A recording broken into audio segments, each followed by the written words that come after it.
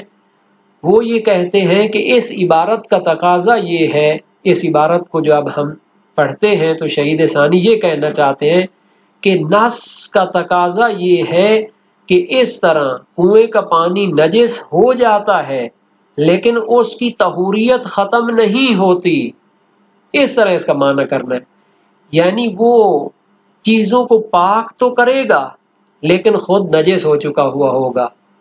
وہ چونکہ نجس ہو گیا ہے اس وجہ سے ہم نے اس کے لیے 7 ڈول نکالنے ہیں۔ یہ معنی کس نے کیا؟ دوسرا جو پہلے معنی ہم نے کیا تھا وہ تو بہت سارے لوگوں نے بیان کیا ہے۔ یہ معنی کس نے کیا ہے جناب؟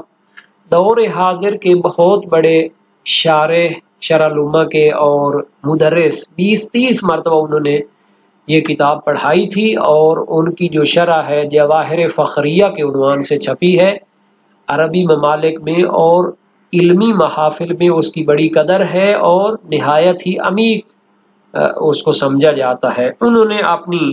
جواہر فخریہ جلد نمبر 1 صفحہ 128 پہ فرمایا ہے ایضاح کے عنوان سے، اختلف الفقہاء فی انہ اذا اغتسل الجنب فی البئر هل ينجس ماؤها وان لم تسلب عنها الطہوریہ او تسلب عنها الطہوریہ ايضا بمعنى ان ماءها لا يرفع اذن الحدث الاکبر ولا الاصغر۔ فقہاء کا اس میں اختلاف ہے کہ جب جنب شخص کنویں میں غسل کرے تو کیا اس کا پانی بالکل نجس ہو جائے گا لیکن اس کی طہوریت ختم نہیں ہوگی؟ یہ وہ فکر ہے، نجس تو ہو جائے گا لیکن اس کی طہوریت ختم نہیں ہوگی، وہ دوسری چیزوں کو پاک کرے گا۔ او تسلب عنها الطہوریہ، یا اس سے طہوریت بھی ختم کر دے گا، بمعنى ان ماءها لا يرفع اذن الحدث الاکبر ولا الاصغر۔ اس کا معنی یہ ہے کہ کنویں کا پانی اب مزید حدث اکبر اور حدث اصغر کو دور کرنے والا نہیں ہے۔ تو یہ جو معنی ہے یہ ایک بہت بڑے مدرس اور شارح شرح نما نے بیان کیا ہے، اور ہمارے برِ صغیر میں جو 1980 کے قریب ایک شرح نما چھپی تھی اردو زبان میں، اس کے صفحہ نمبر 14 پہ آیا ہوا ہے۔ اس کا نام ہے شرح نما جلد اول، اسیر جاڑوی صاحب نے صفحہ 14 کے شروع میں فرماتے ہیں، اس سلسلہ میں نص کا مقتضا یہ ہے کہ اس سے پانی نجس تو ہو جاتا ہے لیکن پانی سے اس کی طہوریت سلب نہیں ہوتی۔ تو بہرحال یہی معنی لبنان کے ایک بہت بڑے شارح ہیں، اس نے جواہر الفقہیہ شرح روضت میں بیان کیا ہے، صفحہ جلد 1 صفحہ 136 پہ، اور یہ جو ہے نا جی سید عبداللہ فاضل اللہ حسینی ہے اور دارالازواء لبنان سے یہ چھپی ہے کتاب۔ تو بہرحال اس عبارت کی جو ٹیکنیکل اور فنی شرح ہے یا اس کا معنی ہے، اس میں اختلاف نظر موجود ہے، یہ علمی باتیں ہیں، تو اس میں یہ سارے جنبے ان پر کام ہونا چاہیے، سارے زاویوں پر کام ہونا چاہیے۔ اب ہم آتے ہیں اس عبارت کے آئندہ کی طرف، وَعَلَى هَذَا فَإِنِ اغْتَسَلَ مُرْتَسِمًا طَهُرَ بَدَنُهُ مِنَ الْحَدَثِ وَنَجَسَ بِالْخُبُثِ۔ اس بنیاد پر کہ شہید ثانی کا نظریہ کیا تھا کہ غسل جنابت کا پانی کنویں کے پانی کو نجس کر دیتا ہے، علی ھذا یعنی جب ہم کنویں کے پانی کو نجس سمجھیں، فَإِنِ اغْتَسَلَ مُرْتَسِمًا اگر اس میں بندہ غسل ارتماسی کرے، طَہُرَ بَدَنُهُ مِنَ الْحَدَثِ تو اس کا غسل ٹھیک ہو جائے گا، اس کا بدن حدث باطنی نجاست سے پاک ہو جائے گا، وَنَجَسَ بِالْخُبُثِ لیکن ظاہری نجاست اس کو لگ جائے گی چونکہ کنویں کا پانی نجس ہے۔ وَإِنِ اغْتَسَلَ مُرَتَّبًا فَفِي نَجَاسَةِ الْمَاءِ بَعْدَ غَسْلِ الْجُزْءِ الْأَوَّلِ مَعَ اتصالِهِ بِهِ أَوْ وُصُولِ الْمَاءِ إِلَيْهِ أَوْ تَوَقُّفِهِ عَلَى إِكْمَالِ الْغُسْلِ وَجْهَانِ اگر وہ کنویں میں غسل ترتیبی کرتا ہے تو آیا یہ جو کنویں کا پانی ہے وہ پہلے جز کو دھونے سے وہ نجس ہو جائے گا، اور توقف ہی علی اکمال الغسل یا غسل ترتیبی جب مکمل ہوگا تو پھر کنویں کا پانی نجس ہو جائے گا، اور پھر اس کے بعد اس کا بدن جو ہے نا جی وہ کیا ہے وہ نجس ہوگا۔ اب اس میں کیوں یہ بحث کر رہے ہیں، کہہ رہے ہیں کہ بعد غسل الجزء الاول آیا پہلے جز کو دھونے کے بعد پانی کنویں کا نجس ہو جائے گا، مع اتصالہ بہ جب یہ جو بدن ہے انسان کا وہ اس کے ساتھ ملا ہوا پانی کے ساتھ، یا سر کا جو پانی ہے وہ اس میں گر جائے، اور وصول الماء الیہ یا جو پانی ہے جو غسل پہلے جو اس کو دھونے کا پانی ہے وہ اس میں گر جائے، تو آیا پہلے جو اس کو دھونے سے ہی یہ نجس ہو جائے گا کنویں کا پانی، یا جب اس کا غسل ترتیبی مکمل ہوگا تو یہ نجس ہوگا؟ اس میں دو وجہ ہیں۔ پہلی وجہ کیا ہے کہ چونکہ پہلے جو اس کو بھی دھونا وہ غسل جنابت کا حصہ شمار ہوتا ہے، تو اب صادق آتا ہے کہ غسل جنابت کا اس میں پانی گر گیا ہے، بس وہ نجس ہو جائے۔ اور دوسری وجہ یہ ہے کہ جناب غسل تو ابھی مکمل ہی نہیں ہوا، ایک جو اس کو دھونا تو غسل نہیں کہتے، جب اس کا غسل مکمل ہوگا تو پھر وہ پانی نجس ہو جائے گا اور اس کے بعد اس کا بدن بھی نجس ہو جائے گا۔ بہرحال وَلَا يُلْحَقُ بِالْجُنُبِ غَيْرُهُ مِمَّنْ يَجِبُ عَلَيْهِ الْغُسْلُ عَمَلًا بِالْأَصْلِ مَعَ احتمالِهِ۔ یہ بھی ایک علمی مسئلہ ہے کہ جنوب کا تو یہ بحث ہو گئی، لیکن دوسرے جو واجب غسل ہوتے ہیں ان کو جنوب والے حکم کے ساتھ ملحق نہیں کریں گے، عملاً بالاصل چونکہ جناب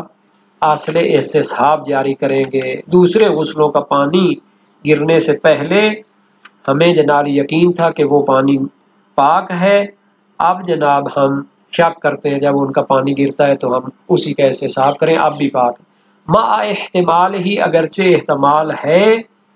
کہ وہ بھی نجس ہو جائے، جب دوسرے غسلوں کا پانی اس میں جائے تو وہ بھی اس کو نجس کر دے، یہ احتمال ہے